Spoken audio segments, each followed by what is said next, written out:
Hey guys, what's up? It's Sydney and welcome back to my channel and to another episode of Haunted Locations. This week we're going to be talking about El Campo Santo Cemetery. This cemetery is located in Old Town San Diego's historical park in California, and it's San Diego's oldest cemetery.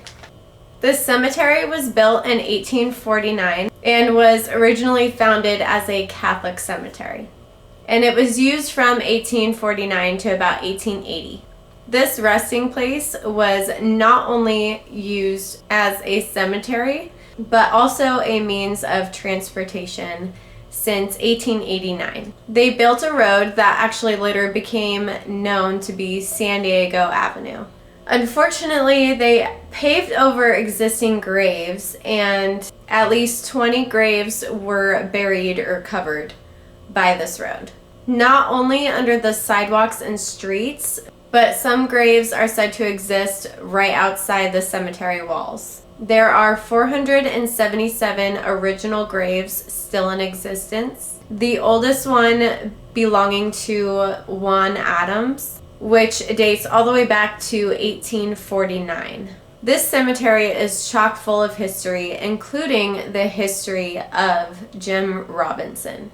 And if you remember Jim Robinson, he was actually the one who was hanged outside on the Whaley House property before the Whaley House was in existence. So the land itself is where they hanged him. And this was incredibly close to the cemetery.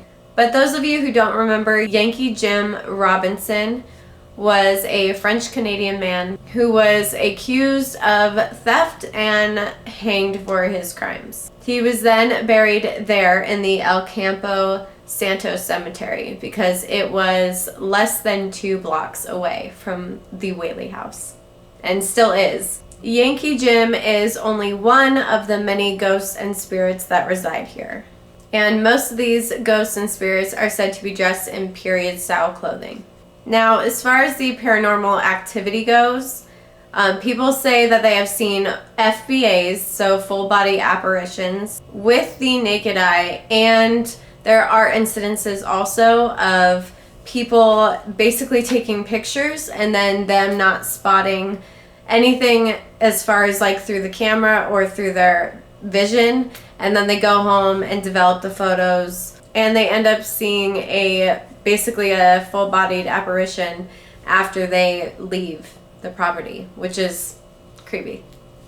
Spirits gliding above graves and then kind of hovering, and then when someone would walk up and get too close to it, it would vanish. So that's also something that's happened there, which would be pretty interesting to see, I would say. People have also seen figures walking in the shadows, have felt cold spots, and some have even claimed to have seen orbs.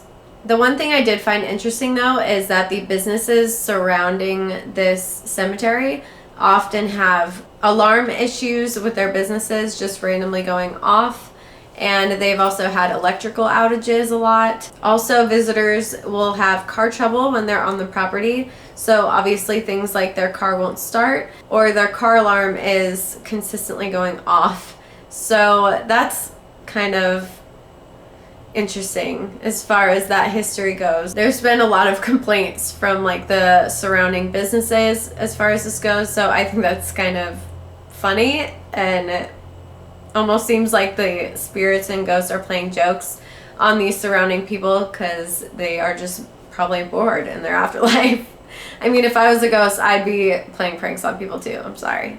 This location is less than 2 blocks away from the Whaley House, so I would definitely want to go visit there at the same time as the Whaley House because I think it'd be awesome to see like Jim Robinson's, basically like his plaque and his grave sighting, and basically like read up about the history a little bit more. I've already done a lot of research on this specific location, so I already kind of had an idea about the cemetery, but I wanted to save it for this season. I definitely hope that you guys enjoyed this video. I am for sure going here. I definitely want to make this a reality sooner rather than later, so I am going to make my way out to California at some point and just try to go and stay somewhere, probably like knock off a few of the haunted locations that I want to see as far as California goes. There's a lot in California, so there's a lot to see, but I am hoping soon that I can make my way out there